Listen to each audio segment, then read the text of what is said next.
Hello and welcome to all my dear friends.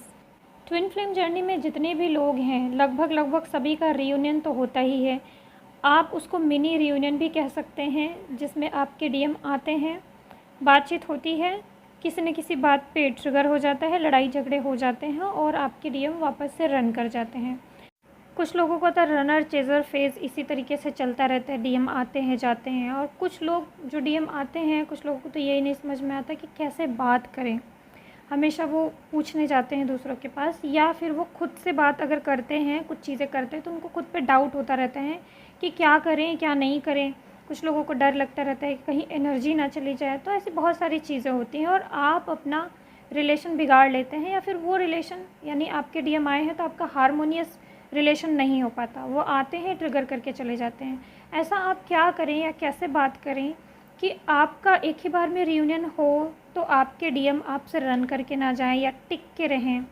ठीक है, वैसे तो इश्यूज़ अगर आपके अंदर हैं तो वो ट्रिगर करके जाएंगे ही जाएंगे, क्योंकि उस टाइम पे जब आपका रियूनियन होता है या छोटा सा रियूनियन होता है, बातचीत होती है, तो उस टाइम पे आपके अंदर बहुत सारे इश्यूज़ होते हैं, जैसे फियर का इशू, डाउट का इशू कि एनर्जी ये रियूनियन हुआ भी है कि नहीं, कहीं ये रन करके चले ना जाएं, कहीं ये मुझे ट्रिगर करने तो नहीं आए हैं। जैसा कि इस ट्विन फ्लेम जर्नी में सुनते सुनते कि डीएम आते हैं, ट्रिगर करके चले जाते हैं, कमिटमेंट नहीं देते, ठीक से बात नहीं करते, डिसरिस्पेक्ट करते हैं, तो कुछ लोगों का सुनते सुनते भी एक माइंडसेट बन जाता है। और कुछ लोग तो बस ये सोच लेते हैं कि डीएम आए इसका मतलब है कि उनको इग्नोर करना है, उनको एनर्जी नहीं देनी है, उनसे दूर रहना है। तो फिर वो उसी हिसाब से अपने माइंड से बात करना अपने डीएम से स्टार्ट कर देते हैं। और जो सेपरेशन नहीं भी क्रिएट होना होता है, कभी कभी वो क्रिएट हो जाता है। आपके अंदर के कुछ इश्यूज़ की वजह से तो सेपरेशन क्रिएट होता ही है, साथ में जब आप ऐसी ऐसी गलतियां और कर देते हैं तो आपके डीएम और ज़्यादा इरिटेट हो जाते हैं। अब चूँकि आपको चेज़र बनाया गया है और आपके डीएम को रनर बनाया गया है, तो पूरा स्पिरिचुअल वर्क करने का अगर आपको ज़िम्मा मिला है, अगर आप कर रहे हैं, तो आप अवेयरनेस में हैं और आपकी रिस्पॉन्सिबिलिटी बनती है कि आप अपने इश्यूज़ को फाइंड करके इस मिररिंग को होने से रोकें। और सबसे पहले आप इस रिलेशन को संभालने की कोशिश करें। और आपका अगर डीएम नॉर्मल है या बहुत ज़्यादा नार्सिसिस्टिक नहीं है, आप उसको समझ पा रहे हैं, तो इस रिलेशन को और अच्छा नॉर्मल बनाने की कोशिश करें। अगर उसको बहुत सारे वुंड्स मिले हैं, उसके बहुत सारे पेन है, वो रिलेशनशिप पे ट्रस्ट नहीं करते हैं, तो यहाँ पे आपकी भी रिस्पॉन्सिबिलिटी हो जाती है थोड़ी सी कि आप उस ट्रस्ट को पहले क्रिएट करें आपके और आपके ट्विन फ्लेम के रिलेशन में। मैं ऐसा क्यों कह रही हूँ, अभी मैं आपको 5 मिस्टेक्स नहीं करनी चाहिए जब आपके डीएम आए, वो तो बताऊँगी ही। साथ में सबसे पहले मैं आपको एक छोटी सी डीएफ की स्टोरी कि उन्होंने जो मिस्टेक करी उसकी वजह से कितना बड़ा प्रॉब्लम उनके साथ क्रिएट हो गया, ये बताती हूँ। एक डीएफ थी जिन्होंने हमेशा सुना था कि ट्विन फ्लेम जर्नी में अपने डीएम को एनर्जी नहीं देनी चाहिए, वो आए तो उनको इग्नोर करना चाहिए। और उन्होंने ये भी सुना था कि डीएम जो होते हैं वो हमेशा आते हैं, जब भी रियूनियन होता है तो डीएम कॉल करते हैं, मैसेज करते हैं, वो आते हैं और डीएफ को सिर्फ़ और सिर्फ इनर वर्क करके हुए वेट करते रहना पड़ता है। तो ये कुछ ऐसे उनके मिसकॉन्सेप्शन बन गए थे, या फिर कह लीजिए ऐसे बिलीफ सिस्टम बन गए थे उनके, कि डीएम ही आते हैं, रियूनियन जब होता है तो वही कॉल करते हैं, वही मैसेज करते हैं, वही अपने एक्सपीरियंसेस शेयर करते हैं, तभी उसको रियूनियन माना जाता है। ठीक है, एक ये उनका बिलीफ सिस्टम। दूसरा ये कि डीएम जब भी आएँ उनको अपनी एनर्जी नहीं देनी है, उनसे बच बच के रहना है। अब उन्होंने जहाँ से इतने सारे वीडियोस बनते हैं, उन्होंने जहाँ से सुना होगा, जैसे सुना होगा, लेकिन उन्होंने ये बात सुनी थी और उनके दिमाग में ये बात बहुत अच्छे से फीड हो गई थी। अब क्या हुआ, उन्होंने काफ़ी टाइम तक इनर वर्क किया, उनके रियूनियन का टाइम आया। ठीक है, अब उनके डीएम चेंज भी हुए, आए भी रियूनियन के लिए। अब चूँकि उनके डीएम का थोड़ा शांत स्वभाव था, वो ज़्यादा एक्सप्रेसिव नहीं थे, तो वो इशारों में ही सारी चीज़ें कह रहे थे या उसको बताना चाह रहे थे, रियलाइज़ करा रहे थे उसको कि वो उसको लव करते हैं और वो अगर हाँ कर देगी तो वो उसको राइट नाउ एक्सेप्ट कर लेंगे। लेकिन डीएफ उसको तो सिर्फ यही था कि ये पूरी फीलिंग अपनी शेयर करेंगे, अपनी सारी फीलिंग बताएंगे और कहेंगे कि हमारा सोल कनेक्शन है वगैरह वगैरह, तभी मैं मानूंगी, और तब तक मुझे इनको इग्नोर करना है, एनर्जी नहीं देनी है। ऐसा सोचते सोचते उसने अपने डीएम को बहुत ज़्यादा इग्नोर किया, बहुत ज़्यादा। और नतीजा ये हुआ कि उनके डीएम काफ़ी ज़्यादा फ्रस्ट्रेट हो गए। उसको मनाते मनाते, उसको साइन देते देते, उसको बोलते बोलते, उसको लव भी करते थे, रिस्पेक्ट भी करते थे, प्यार भी जताते थे। और डीएम के घर वाले उनके लिए लड़की भी देख रहे थे, उसका भी प्रेशर था डीएम के सर पे। एक टाइम के बाद ना, काफ़ी टाइम के बाद वो इरिटेट हो गए और उनके घर वाले उनके लिए रिश्ता तो देख ही रहे थे और उन्होंने रिश्ते के लिए हाँ कर दी और बहुत ही कम टाइम के अंदर उन्होंने शादी कर ली और डीएफ को कुछ भी नहीं बताया। और जब कुछ टाइम के बाद, 1 महीने 1.5 महीने के बाद उनको पता चला उनके डीएफ को, तो उनको बहुत बड़ा शोल शॉक लगा। बहुत दुखी थी, परेशान थी। फिर उनको मेरे वीडियोस पॉपअप हुए, उन्होंने मेरा चैनल देखा। मैंने अपने चैनल में बताया भी है कि एनर्जी नहीं देने का मतलब क्या होता है। मैंने ये भी बताया कि अगर आपको इंट्यूशन आए तो आप कॉल कर सकते हैं अपनी तरफ से भी। ईगो को साइड में रखना, ईगो को हील करना, ये सब बताया उनको। फिर समझ में आया, अपनी सारी गलतियाँ रियलाइज़ हुई थी। उन्होंने मुझसे बात भी करी और बताया भी कि मैम, मुझे सारा याद आने लगा कि हाँ, मैंने कहाँ कहाँ गलती करी थी। मुझे सब समझ में आने लगा कि अगर मैं ये कर रही थी, अगर मैंने ये सारी चीज़ें ना करी होती तो शायद सब कुछ ठीक होता।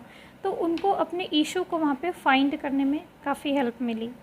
तो यहाँ पे ये स्टोरी बताने का मेरा मीनिंग ये है, एक बार फिर से आपको बताना कि आप सुनते हैं वीडियोस, देखें सबकी, सुने सबकी, करें अपने मन की। अगर आपके अंदर इश्यूज़ है, अगर आप ट्विन फ्लेम जर्नी को देख के कोई ऐसा बिलीव सिस्टम बना लेते हैं और उसी बिलीव सिस्टम को पकड़ के बैठे रहते हैं, आपकी लाइफ की चाहे जो सिचुएशन हो, आप अगर दिमाग नहीं लगाते हैं, अपना दिल से डिसीजन नहीं लेते हैं और आप बाहर की सुनी हुई बातों को ही एक बिलीव बना के उसमें अप्लाई करते रहते हैं, तो आप मुसीबत में पड़ सकते हैं। मैं हमेशा अपने वीडियो में बताती हूँ आपको कि सेल्फ़ डिपेंडेंट बनें, अपने दिमाग को ऐसा बनाएं कि आप सेल्फ़ डिसीजन ले सकें, है ना। तो आपको ये करना चाहिए। इनर वर्क का मतलब ही यही है कि आप खुद को ऐसा बनाएं कि आप सही गलत की पहचान कर सकें। कभी भी किसी के सिर्फ कहे अनुसार आपका डिसीजन, आपका मन बदलते नहीं रहना चाहिए। और ऐसी किसी भी बात को अपनाने के बाद भी अगर आपकी लाइफ में कुछ ऐसे सिचुएशंस हैं जहाँ पे आपको खुद सोचना है, खुद दिमाग लगाना है, तो आप वैसे दिमाग भी लगाएं। हमेशा अपनी सिचुएशन को देखते हुए अपने हार्ट को फॉलो करें, अपने डीएम को समझते हुए ही एक्शन लें। किसी से भी ना पूछें कि आपको क्या करना चाहिए, क्या नहीं करना चाहिए इस सिचुएशन में। खुद ही गिरे, संभले, उठें और अपने रिलेशन को हैंडल करने की कोशिश करें। आपका आपके ट्विन के साथ हारमोनियस रिलेशन क्रिएट करने कोई और नहीं आएगा। आप ही को लड़ झगड़ के, फिर संभल के, एक अंडरस्टैंडिंग एक दूसरे के बीच में क्रिएट करके, एक हारमोनी क्रिएट करके अपने आप ही अपने रिश्ते को स्ट्रॉन्ग बनाना होगा। और ये चीज़ें जो भी मैं बताने वाली हूँ वो भी अगर आपकी सिचुएशन को सूट करता है और आपको रेजोनेट करता है तो ही आप इसको अप्लाई करें अपनी ज़िंदगी में। तो चलिए, सबसे पहले वैसे डीएम के लिए जो रिस्पेक्ट करते हैं डीएफ का, बहुत ज़्यादा इग्नोर नहीं करते, लव भी करते हैं, बट वो बहुत ज़्यादा नार्सिस टाइप नहीं होते और आपका बहुत ज़्यादा मिसयूज़ नहीं करते, आपसे लव करते हैं। आपको ऐसे इंट्यूशन आती है कि आपके डीएम अच्छे हैं, तो आप ये सारी चीज़ें अपने डीएम के साथ जब भी वो आएँ तो फॉलो करें। हद से ज़्यादा, पहली चीज़, हद से ज़्यादा इग्नोर ना करें। इग्नोरेंस में हमेशा एक बैलेंस क्रिएट करके रखें।